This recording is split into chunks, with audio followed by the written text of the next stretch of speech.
True crimers, welcome to Break the Case. I'm your host. I'm Jen Coffindaffer. I'm so excited to have Cheryl Mac McCollum here. We're going to go over some of the new information that we received from Savannah Guthrie, which I think is so significant. And also, she took a trip out there. Without further ado, because we only have her for 30 minutes, let me bring Mac up on the stage again.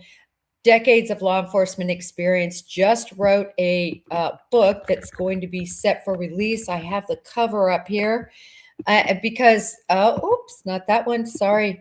Here we go.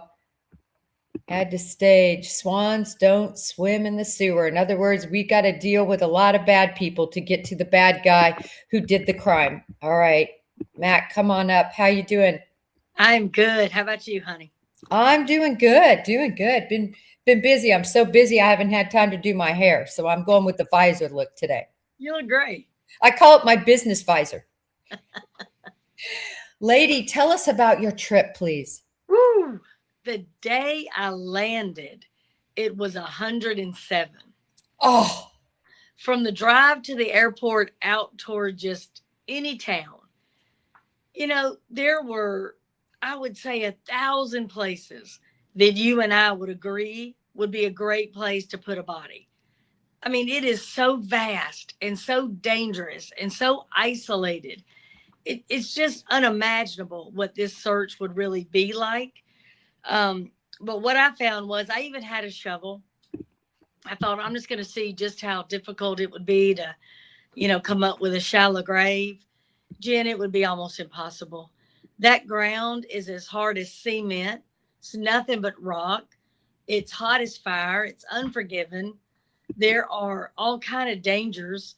There's rattlesnakes and mountain lions and black bear. And I mean, even the plants can cut you, I mean, it's just, the terrain is very difficult to traverse, very difficult to even see like what's on the ground. So again, if she were placed, or any human remains were placed out there, there's easily coverage that you would miss them unless you walked right on top of them.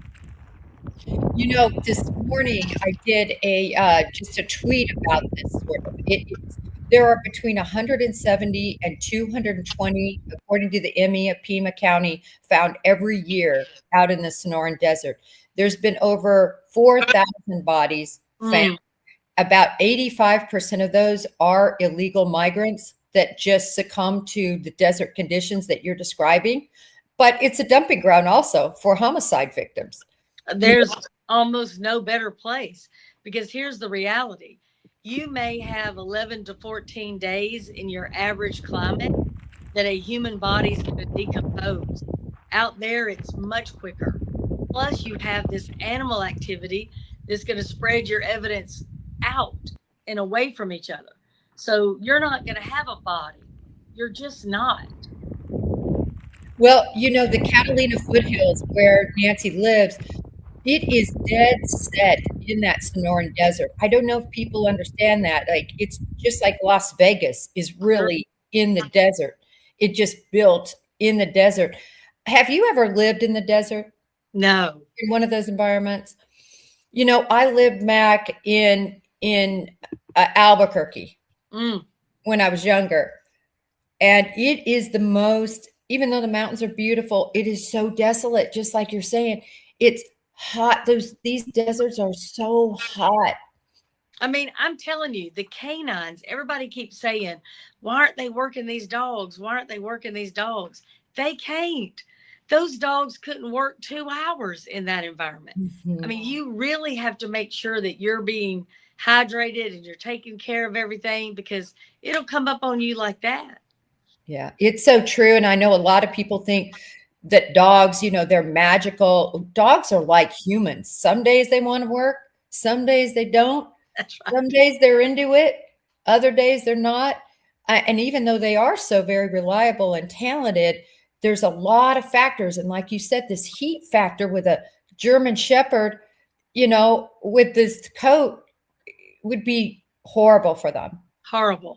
And also the wind. I mean, the wind is almost constant up in the hills.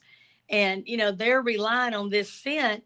So if you are in that environment, you're not going to be able to catch that scent anyway. I mean, it's difficult at best.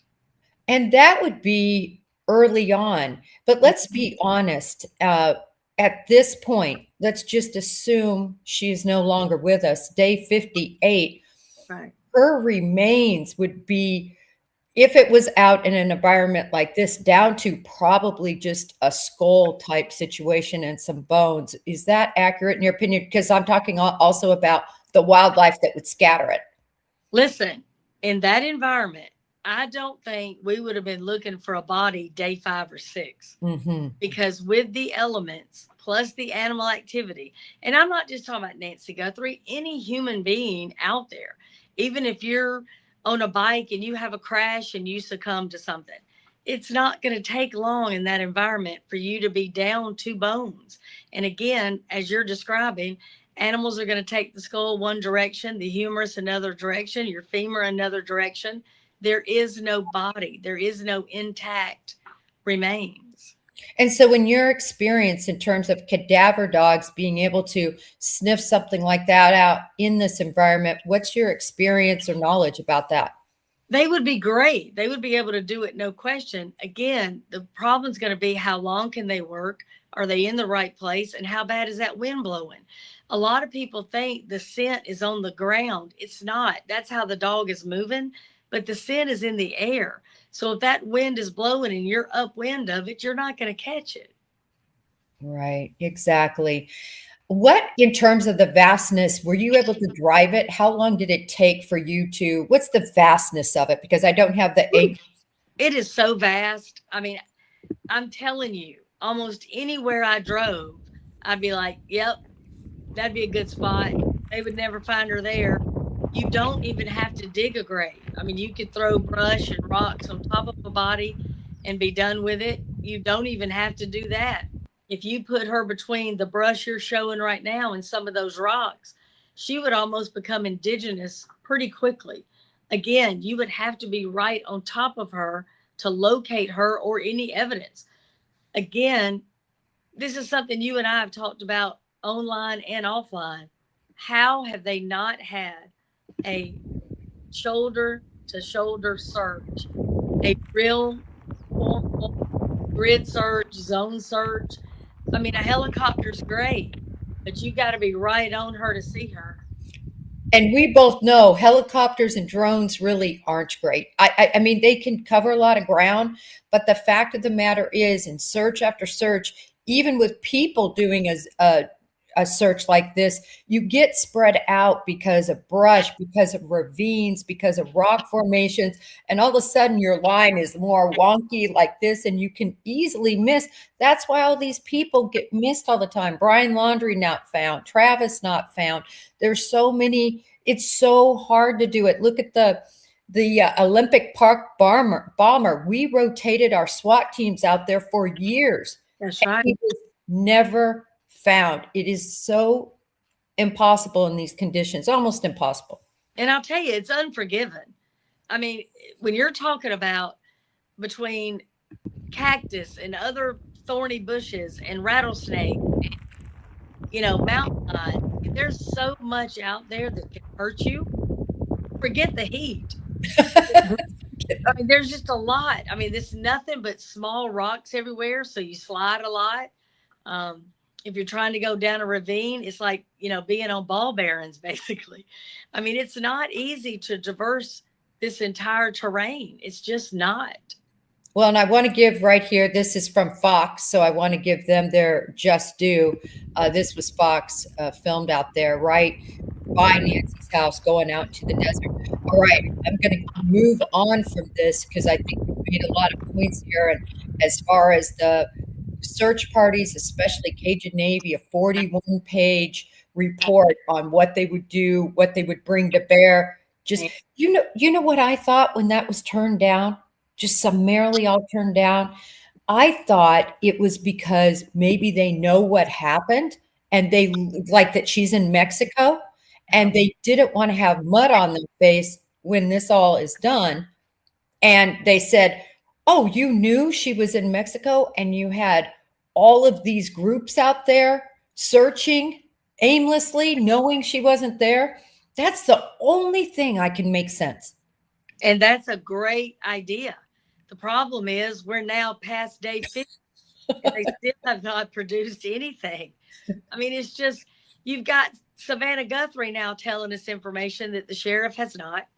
And what is mind boggling to me, if there are two ransom notes that she believes are true, we still don't have an IP address.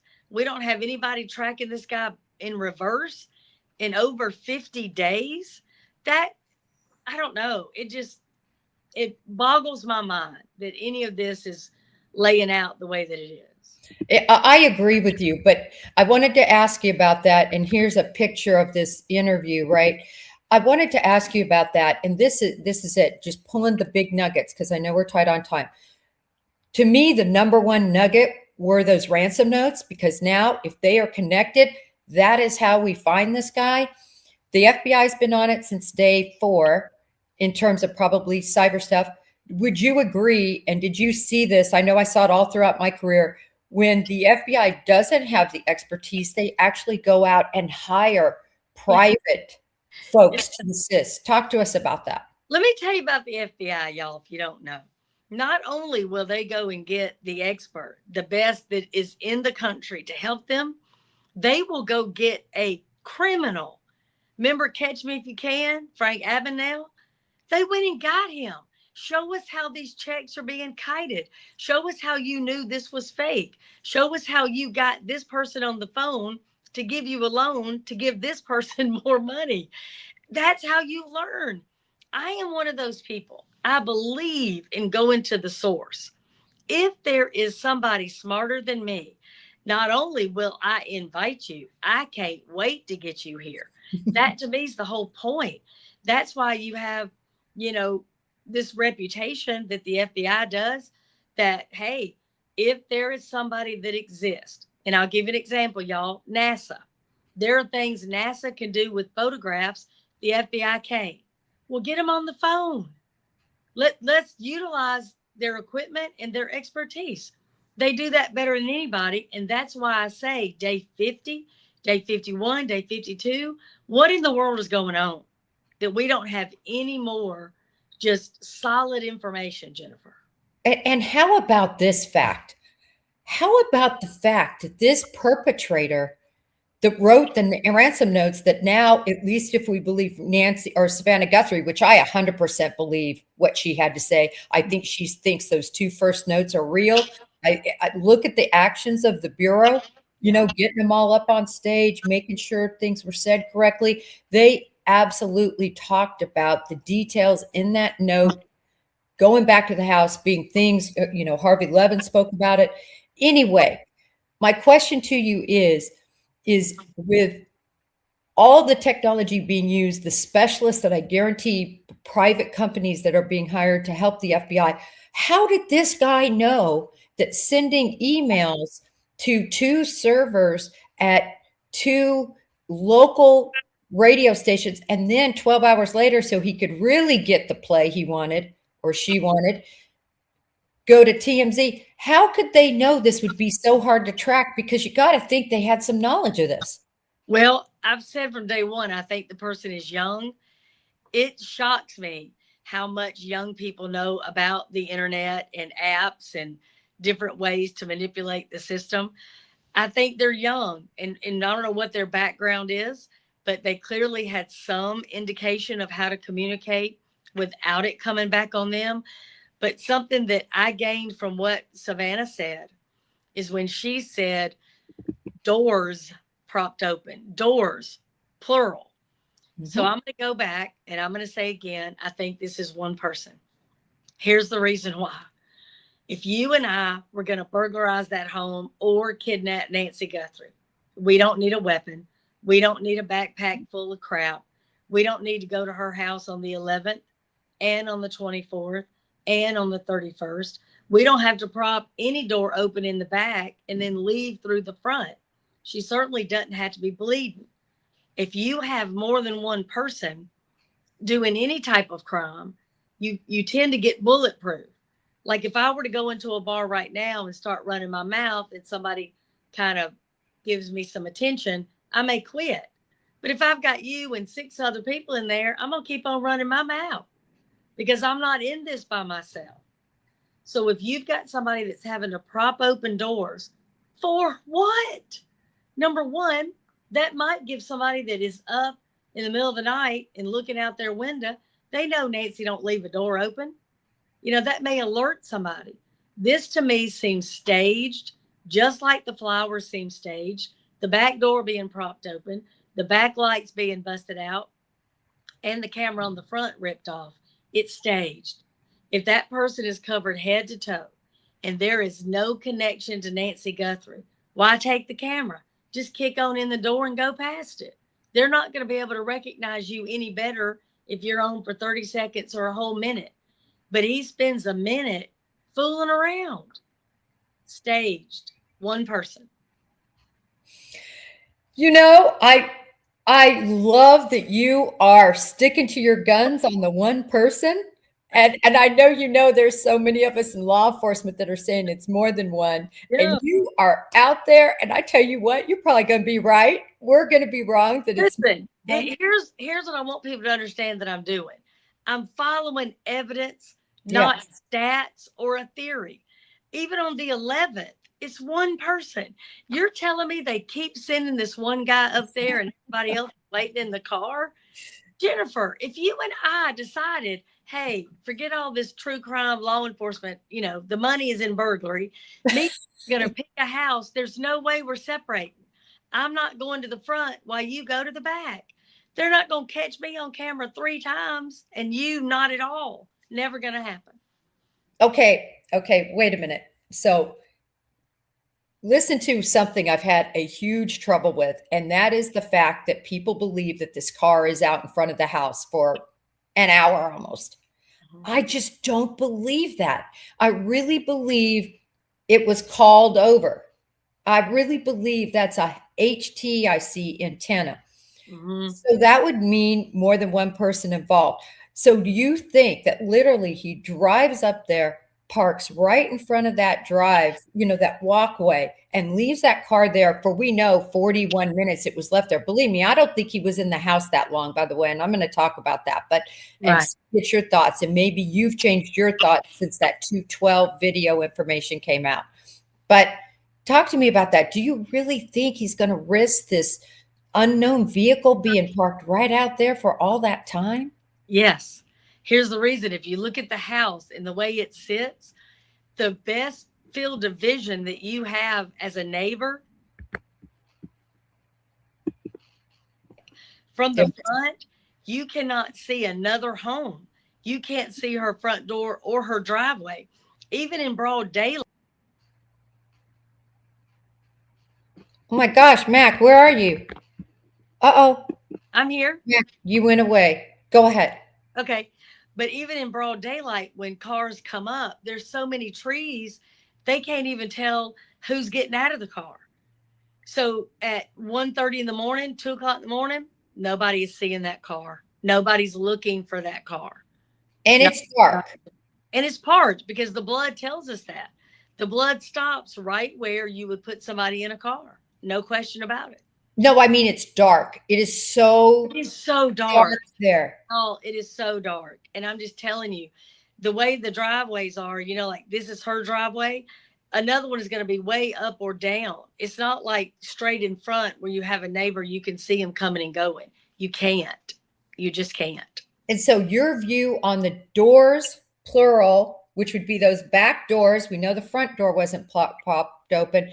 The back doors, you think that was to signify staged that more people were coming in and out? I can't imagine why else that would be done. If I have 3 people with me, why do I got to prop open a door? You can hold it while me and Fred drag her out. And these doors that are propped open ain't how she left. Her blood is at the front. I mean, that's exactly my view, is that is not how she left. They were not going to take around that whole house. No. So why prop it open? For what? But that's the mystery of it. It doesn't make sense. either way, I guess what you're saying is, because I thought they propped it open, exactly what you're saying, or what I'm led to believe by him, is that so other people could go in and out. But it worked because Savannah and her family thought, well, maybe she had a medical event and that was for the ambulance to take the stretcher out. So it worked. It fooled them. Even for a second, it fooled them, even though they knew what they were looking at made no sense. You prop this door open, but she's bleeding at this door. Makes no sense at all. Yeah, it doesn't. The whole door propping thing makes no sense. Just like I will agree with you, that brush. Unless it's staging from somebody that, again, I believe is not well. This person thought, oh, I'm going to make it look like 15 people are in and out of here. And so they just started propping doors open and busting lights out and ripping cameras off. Okay. But you had already been there 2 or 3 other times. It doesn't make any sense. Do you think he was sophisticated enough to know that the camera that he would remove, especially if she didn't have a subscription or a SIM card, done? Like, it's not going to record anymore. Do you think he was sophisticated enough to know that, or he just ripped it off for this purpose? I think it's dumb luck because, again, if you watch him, Jennifer, he's doing that weird thing, remember, where he's not touching the camera and he's making the letter C almost. Okay, that was weird. Then he goes and gets the flowers and he's dangling them around, but you can still see him. No, he's not sophisticated. No, it's dumb luck. And he's doing these things, again, I believe, because he's not okay. Whatever he thinks he's doing, it's in his mind. But, a lot of times when there is no connection to people, and y'all listen to me, I know Jennifer knows this, 80% of the time it's going to be somebody connected to her, somebody that she's dated, been married to, has some relationship with. Outside of that, it's going to be somebody in that inner circle. When that's not the case, and there is no connection between you and the person that kills you, our job is almost impossible. Because who are your suspects? Your suspects are everybody you don't know. So you take those 20 people you fool with all the time, your husband, your children, your neighbors, your coworkers, everybody else is on the table. That's an enormous manhunt. And that's what they have. I don't think there's any connection between the two of them. I don't think she knew him. I don't think he knew her. And these outliers, I will say, just like with, Brian Koberger, an outlier, very, fringe because he lives so close, but fringe, they are the hardest cases. The hardest. And if it weren't for Koberger's car and the DNA, we wouldn't have him today. So prayerfully, the mixture of DNA is going to come through. Hopefully, they will find a car. But let me tell you something else I noticed. I had my daughter, Caroline, with me on the trip. And as we're driving, Caroline is studying criminology. And of course, she's hung out with me a little bit. So, we started to say, that would be a place I would put a body. That would be a place I would put a body.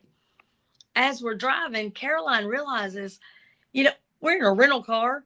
You could take a hard left or a hard right anywhere. Jennifer just cut through the desert. Why would I go to an intersection at all? You don't have to. There's plenty of wide open, vast space. You can just drive. Yeah, actually, it purportedly came from Annie Guthrie very early on to her neighborhood group, asking to look along this path, because it's probably a path she likely took, right? It's the ins and outs where you don't hit one traffic light. I saw 3 lights on the whole path. It's 20 minutes long. There's no way anybody, and a lot of these houses sit way off the road. So even if you have Nest or Ring, the chances that they're going to be able to see, and if you shut your lights off and drive that at 2:30 in the morning when nobody's around, and nobody's around anyway, you can't be seen. Nope. Let me ask you about, so do you think then, you're saying you think that whoever this perpetrator is, he also was sophisticated enough to be smart enough to send these emails in this way that can't be traced, at least so far. I don't know. I never believed they were real. I started to really try to listen to Savannah. Why does she think they're real? Because this person apologized for her mother being dead? Because this person maybe told them something? I would like more information before I completely believe that. Again, somebody that is not well does not mean they are not bright. Brian Koberger clearly has got mental issues, but he's bright. He could get into a doctoral program. He can successfully get a master's degree.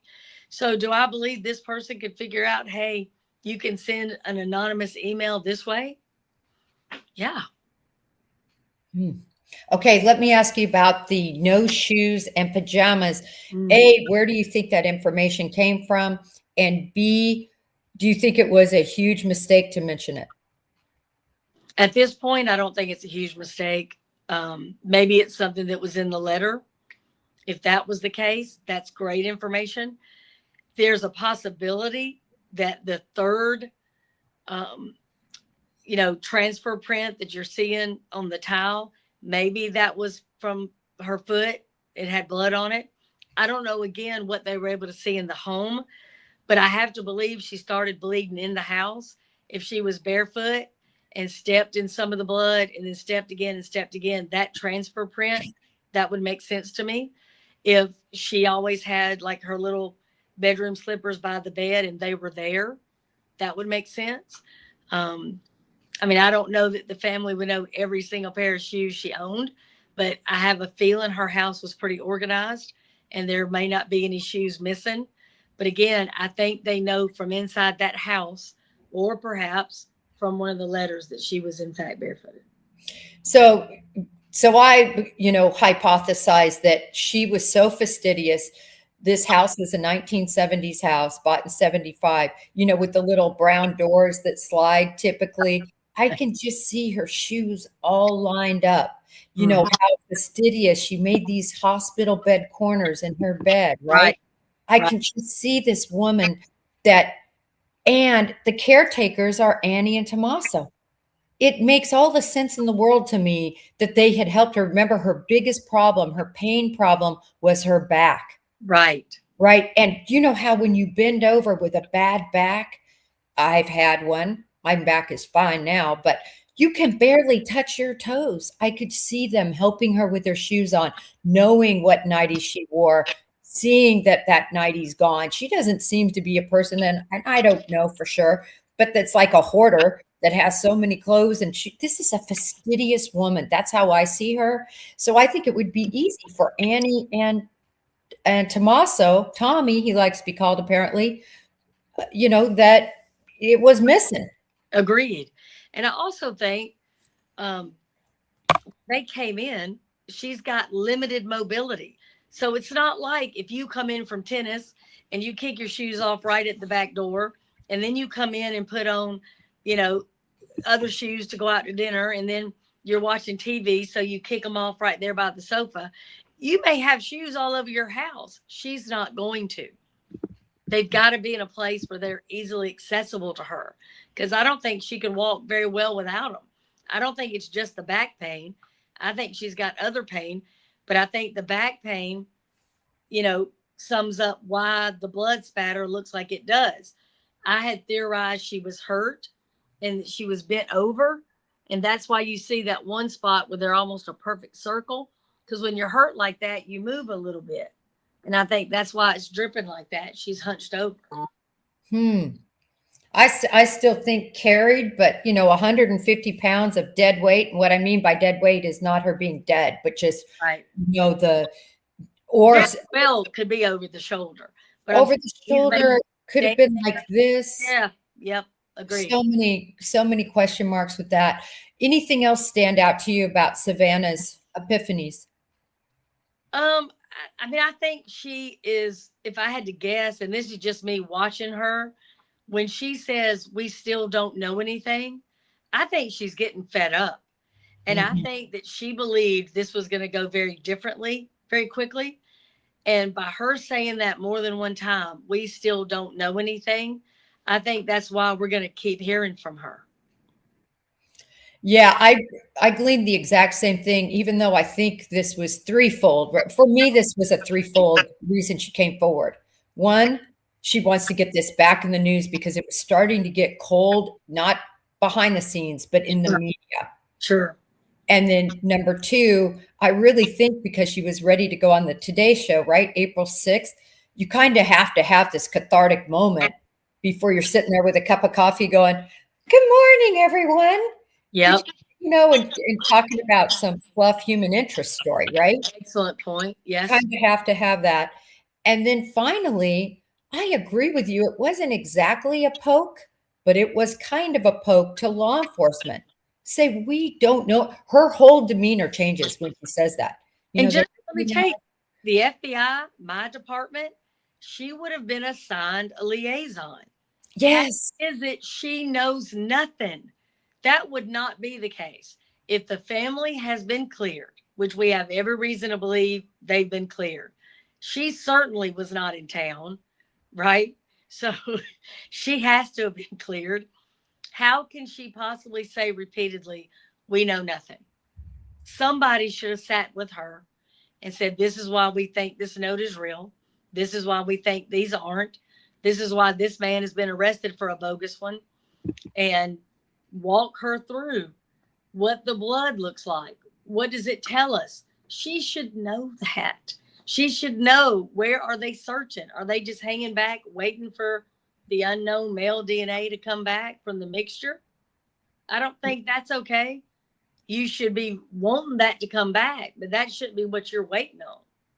So, well, Matt, I can promise you the FBI victim witness, she has a victim witness liaison. I know. So I don't know where the disconnect. She should know as much as anybody. Yeah. What else stuck out to you besides the notes, the shoe?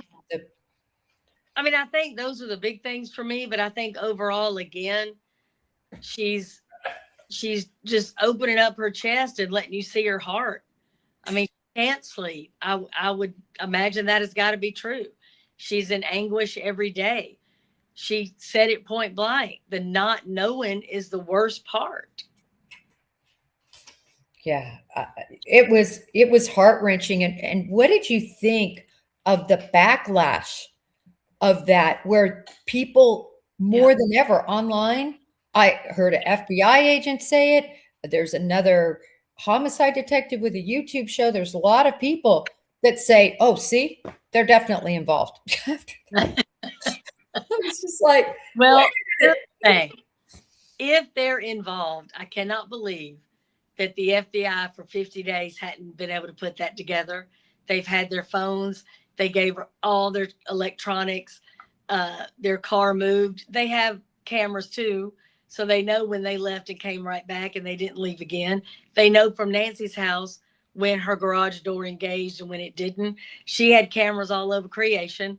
If they're involved, why would it take this guy from the 11th to the 24th to the 31st? This is an easy thing. Hey, I'm going to pick her up at 6:40. I'm going to drop her back off by 9:30. She's going to come in through the garage, meet her right there in the kitchen, get it done, run out. Well, how about this too? Why don't you just alter her medications and give her more of something? Why don't you just put a little pillow over her face? Everybody will just think she passed there, and then ask for no autopsy. Why don't you just shove her down the stairs? I mean, that would be a little bit more extreme, but my point is, no, you don't stage this elaborate situation. And now we know these ransom notes are in play. No way do you do this as a family to kill somebody. And for what benefit? It's not like they were going to get money from her. The person in the family that has money is Savannah. So, I mean, I don't understand to what end this was going to happen and why you would wait for her to be 84. It makes no sense. Do you agree, though, that the ransom notes that are sent later, I think day 3-ish, do you agree that that is just was a method to torture, not about getting money? I never thought it was about money. I think the whole thing a horrible, let's go after them, let's make their life even worse. There's no doubt about it. And that's when I first heard, oh, they gave details. I didn't think that was real either. Any 84-year-old woman, we all know what's in her house. Pictures of the grandkids, the knickknacks. She's got china out. There's an Afghan. We all know. That's not hard to try to figure out what's in her house. But when you've waited that long, that means that video that she's showing how to make the bed, maybe they found that too. Maybe they already saw the inside of her house. Maybe from the street, because they kept showing it, you can entertain, hey, that window, that sliding glass door, that's got to be the master bedroom. So you talk about, hey, when I went in, I went to the left. You know, it may be a guess, but you're probably pretty accurate. Yeah. Yeah. I mean, it's so true. And that's why I'm saying I think it was a mistake. The no shoes and the pajamas came out. And the reason I think that is, somebody comes and, you're right, $30,000 or 30,000 tips. Yeah. And you're triaging all of those. And you see one that's before this that said she was in pajamas. I know about this, pajamas, no shoes. That means a lot. But now anyone who comes forward and says that, it's ruined where that came from. Right. But here's the reality. What color?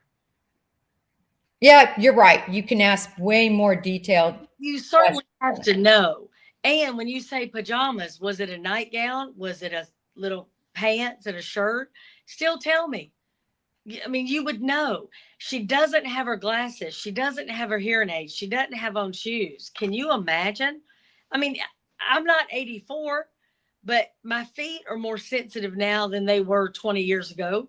So I can't imagine walking on her driveway with no shoes today. I mean, I just can't. It would kill my feet. So for her, with a bad back, with no shoes, I can't imagine walk on those pebbles.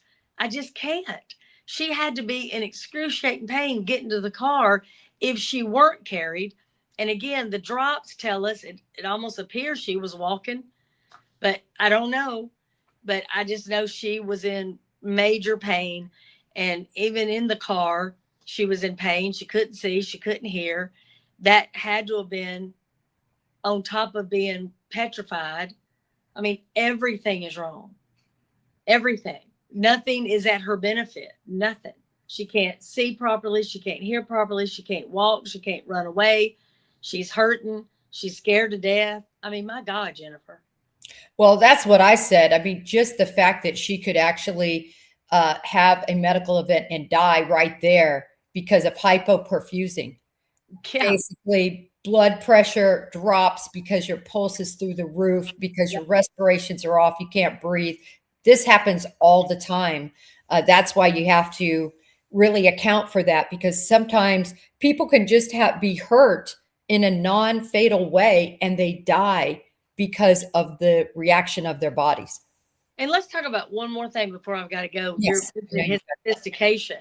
If he was sophisticated and kidnapped her at 2:30 in the morning, the family would be notified by 2:35. There should be a note left behind. There should be some kind of communication. The fact that the family goes and checks on her at 11:30 and still is calling the police and calling Savannah at noon. Why in the world would there be that kind of gap in time if you're looking to get a $6 million payday?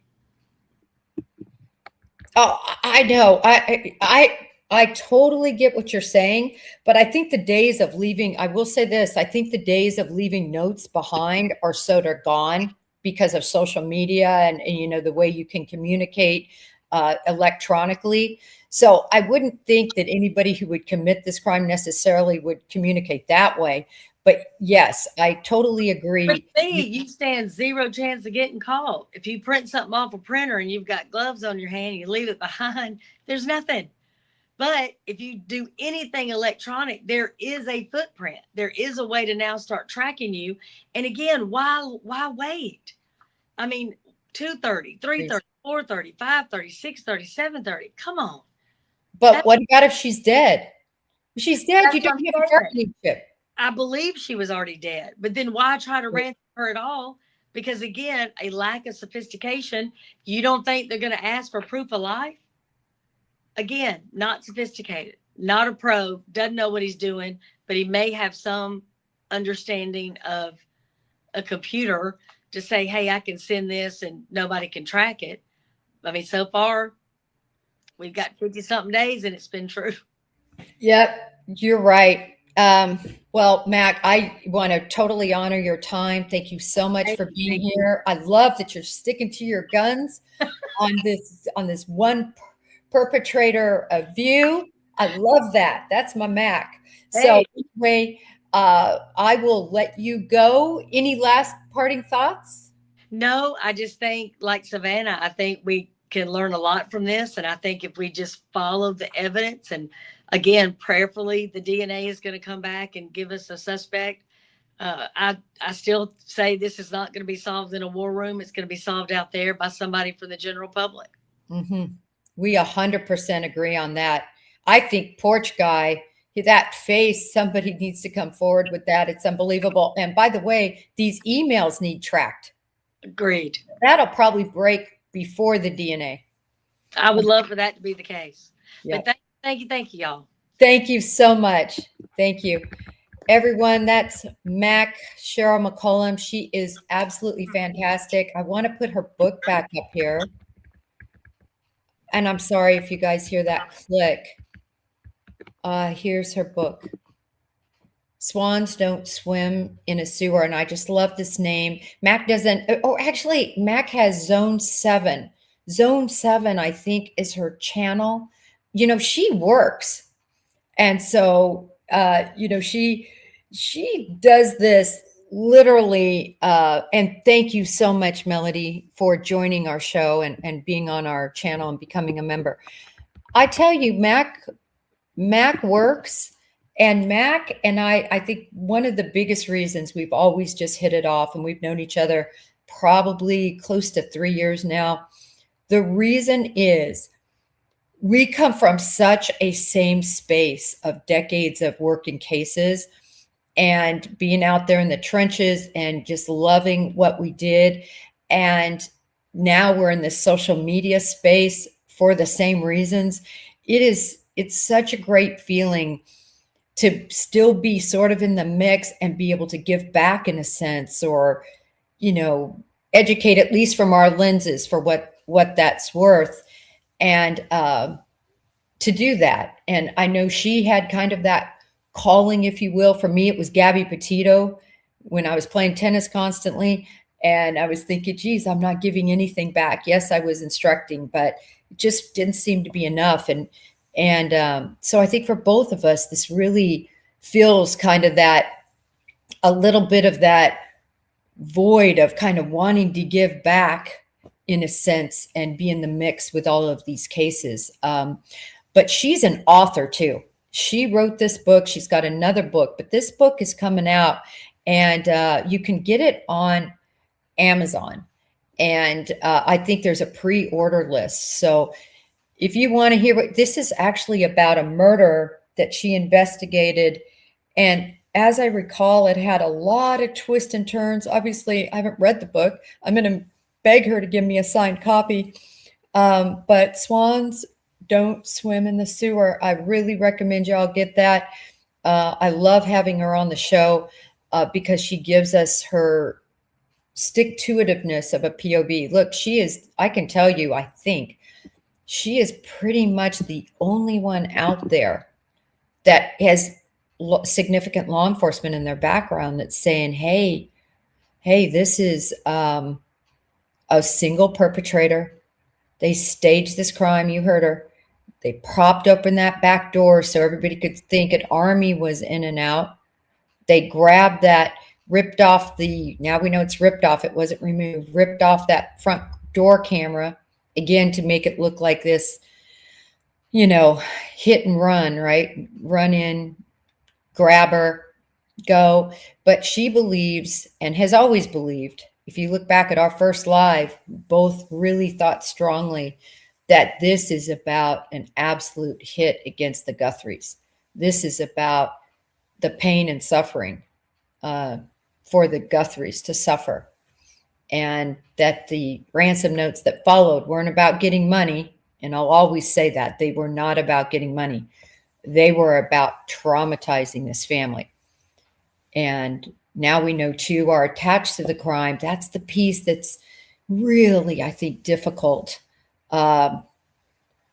Really difficult for me to understand that with the full breadth of the FBI, the cyber unit, as well as the private contractors that I guarantee the Bureau is employing right now to try to get to the bottom of these.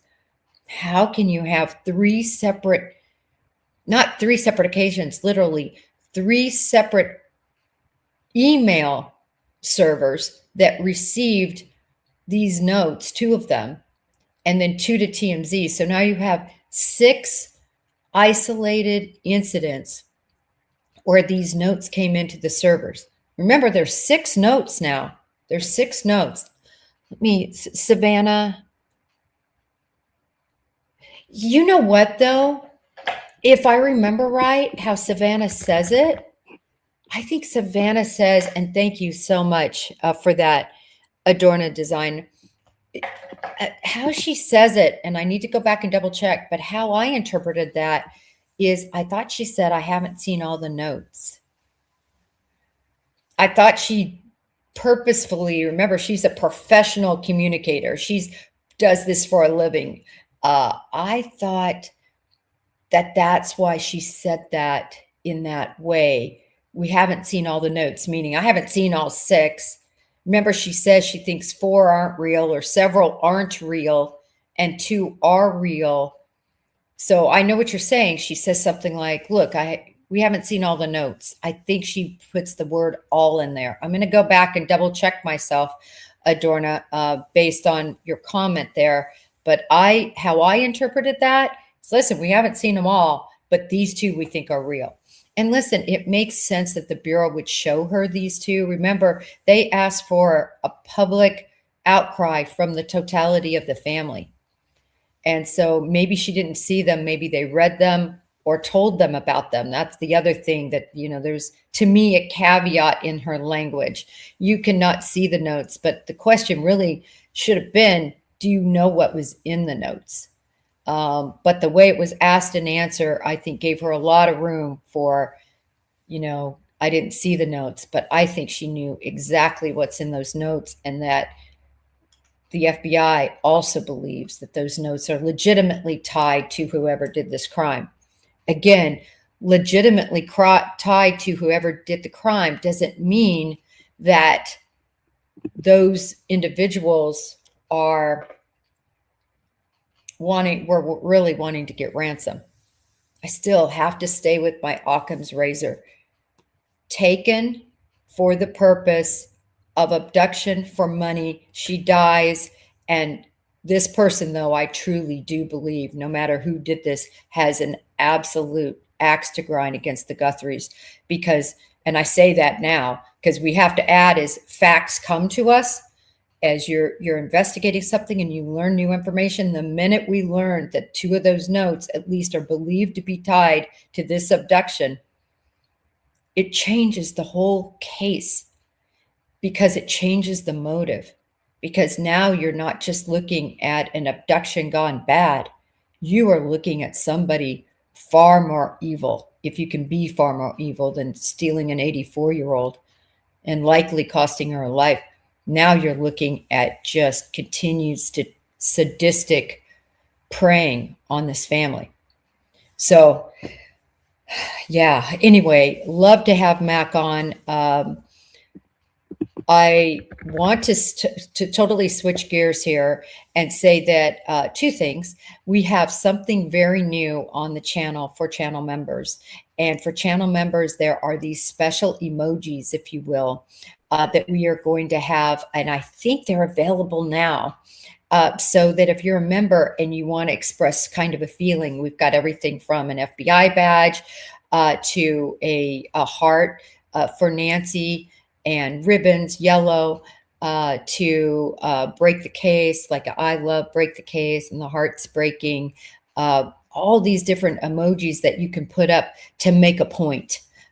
to either like something or make a point about something. So anyway, it's a new feature that the mods have been working on, and my hat's off to them because they are really working to make this channel such a community and really bringing us a long way. When I look back at the very first, when I did actually the first videos I did 8, and those are really, again, because I hired a production crew, they're like mini Datelines. If you go back and look at the first 8 productions, and even there's 2 or 3 after that that are pretty good, that highlight a case or an interview, and it's really well done.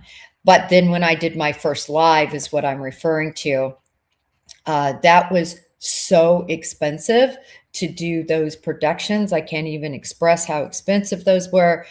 There was no way. My head, it was bad enough that we weren't, we were breaking even, if you will, and spending all this time. But the bad thing was when it was really costing us a lot of money. So we switched gears and started doing lives. I say we, everybody on the team.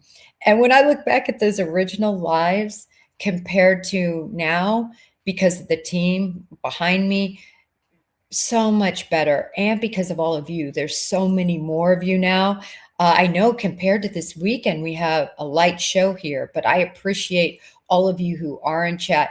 This weekend was definitely a great weekend for seeing everybody in chat, thousands of folks in chat. I think we had on Saturday and Sunday, 2,000 plus, almost 3,000, I believe, on Saturday. My numbers I just glance up there sometimes and look. And so I appreciate each and every one of you because you are what make it all interesting, right? You want to be on with other true crimers and on the side and chat, just talk about other things. And so, I think that that's really important. I want to glance over and just see why we have a little bit of time here. I want to just glance over and see if there is anything. Thank you, Righteous Monkey. I love these nicknames too. If there's anything, I saw somebody comment about something. Let me see.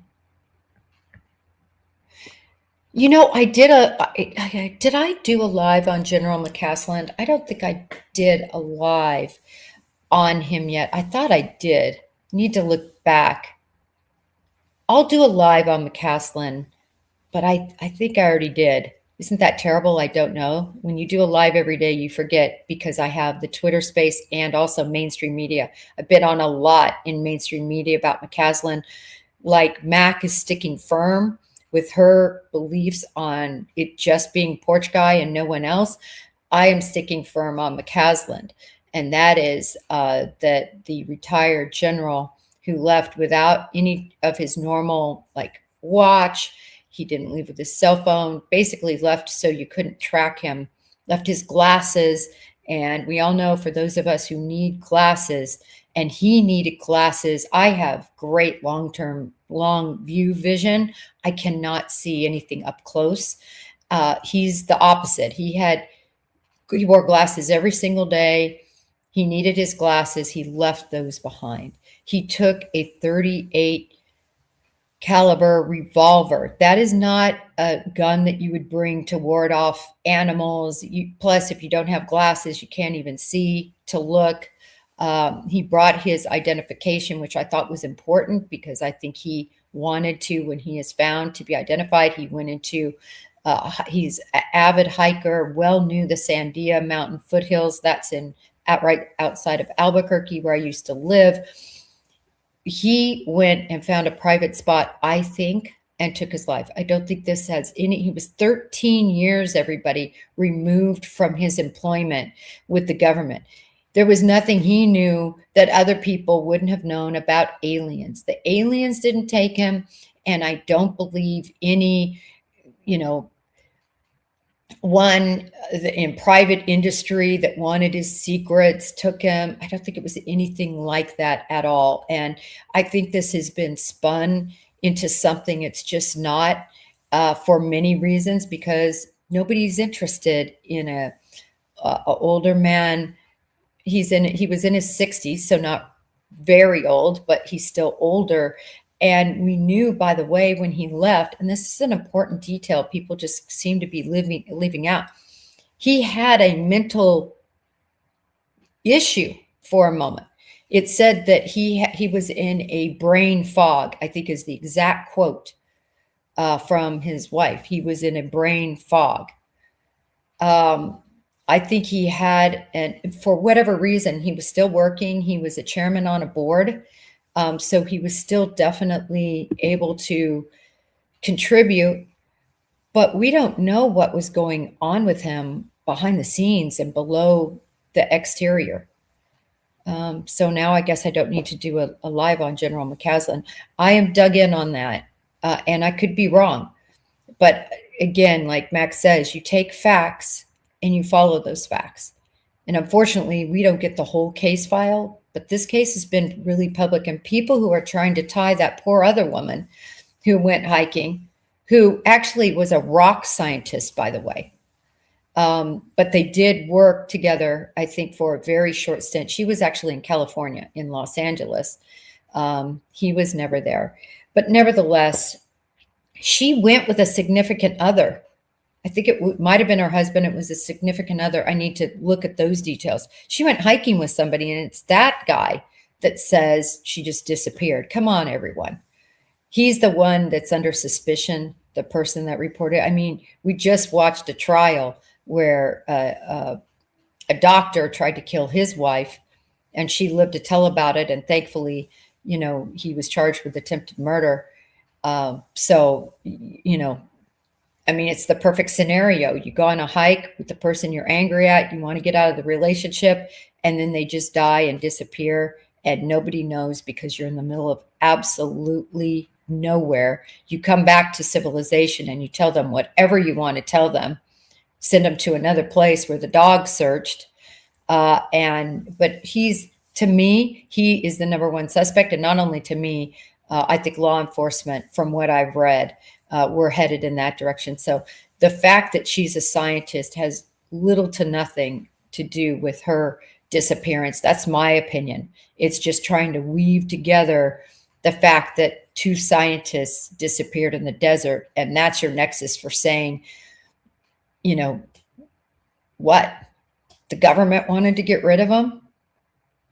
After 13 years, all of a sudden the government wants to get rid of him. So they follow him outside and tell him to leave his glasses behind and know exactly where he's going to go in the Sandia foothills. No. It's not what happened. That's just following facts in my opinion. Okay. The canals. So there's been two bodies. One was found a little while ago, actually, a couple of weeks, as I recall, in a canal, meaning when I say a canal, they're literally cement. I should have pictures anyway. That wasn't her. And then there was another that the law enforcement has said wasn't her. And that was only 2 days ago, I think, that body was found. So I try to put that up on my Twitter. I try to be timely with it. Sometimes I'll see stuff, but I'm working, and then I'm like, okay, I need to go back on one of my breaks and plug this in. But basically, they're not them. And these are big cities. That last woman was found in Scottsdale, which is just outside of Phoenix. It is terrible, femicide, the killing of women. But if you look statistically, I haven't looked at Phoenix statistics, but it's going to be really high, I think, for their murder rate. I think is going to be high. I've already talked about that Sonoran Desert being a dumping ground. So, clearly, just like anywhere, there's issues. Let's see. Yep, large homeless population. It's so true that homeless people, unfortunately, in these desert environments.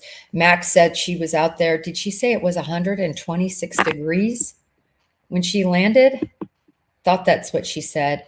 It gets so hot there. For those of you who have not been to Phoenix, every time I've gone there, and I went there to do an interview. The last time I was there, I did an interview with the spillover.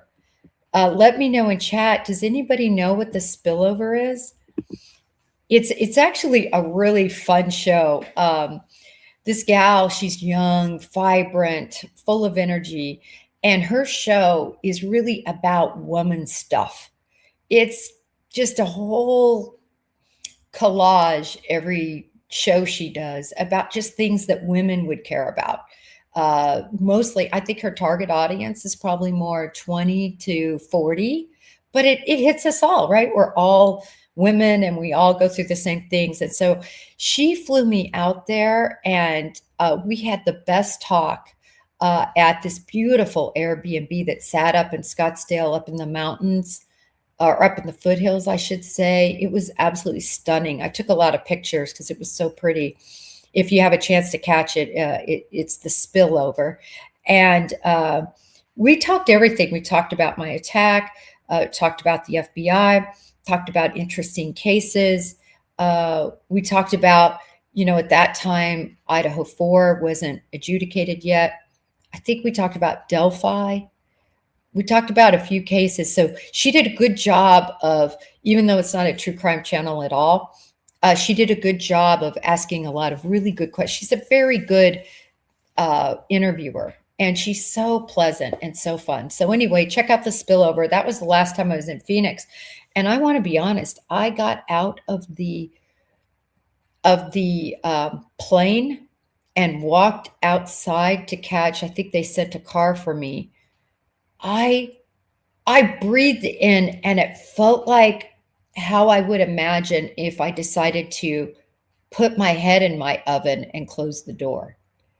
It took my breath away in a non-air way. Like all of a sudden I didn't have any moisture.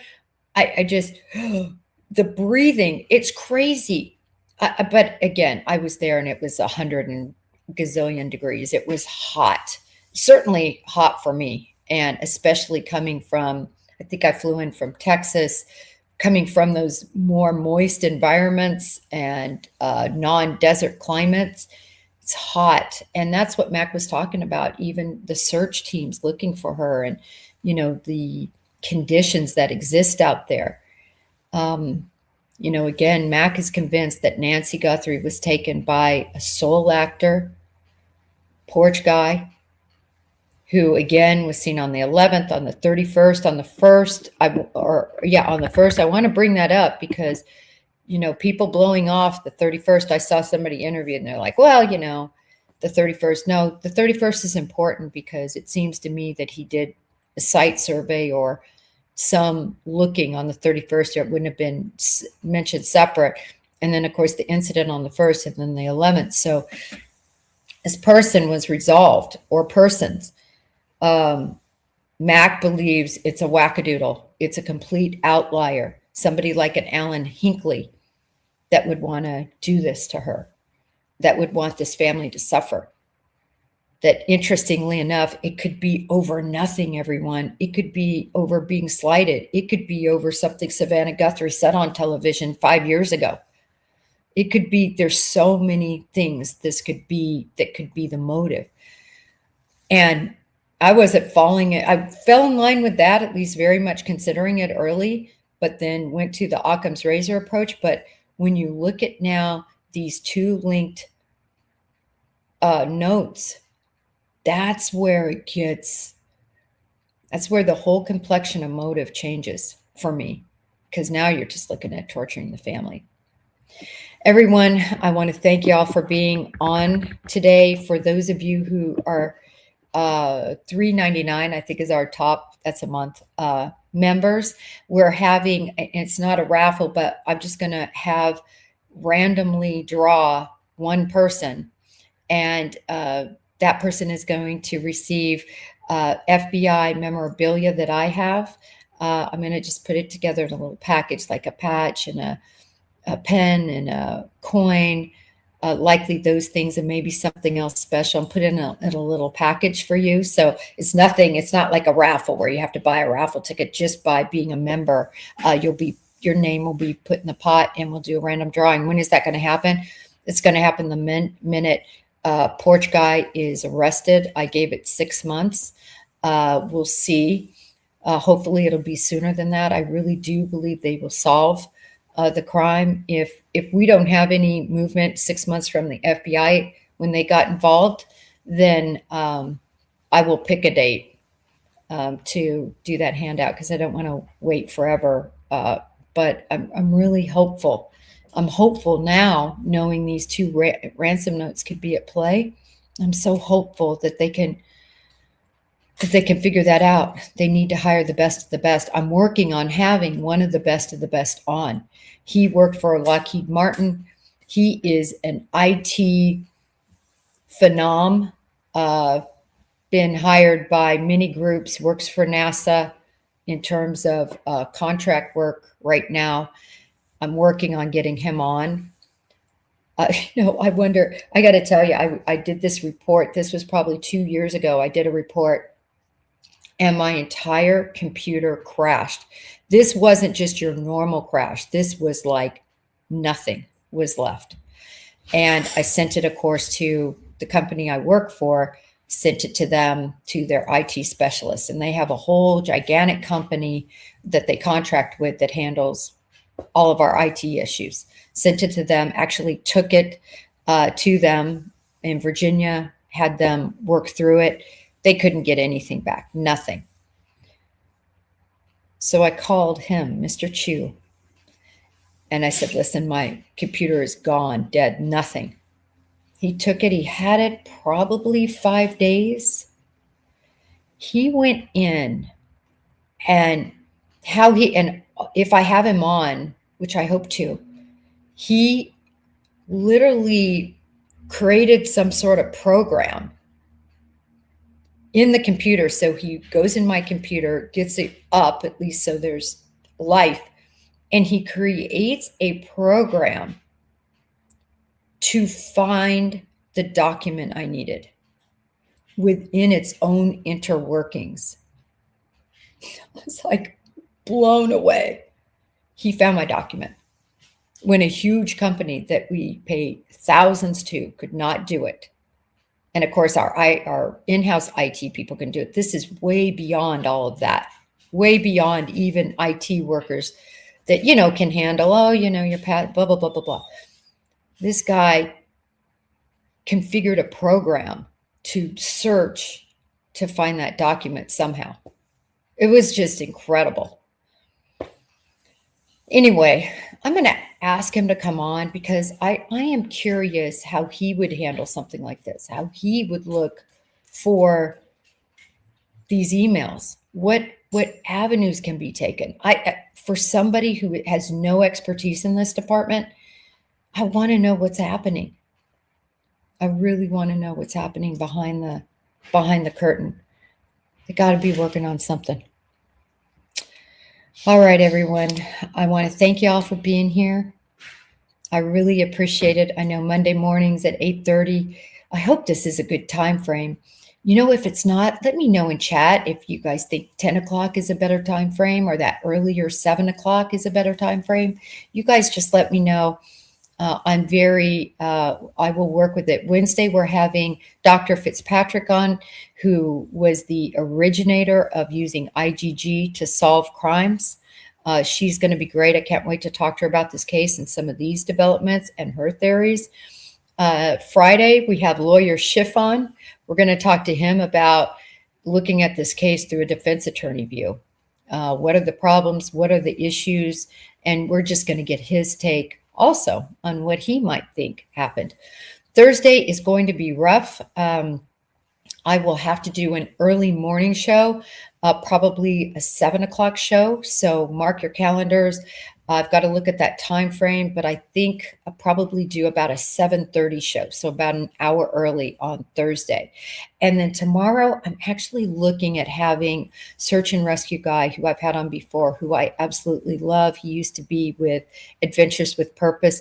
I want to get his take on what it would take to find Nancy at this stage, what he would do if he was in charge and running a private group to help with that. And the waterways. Could there be any waterways that could be in play in and around this area? I want to get his thoughts.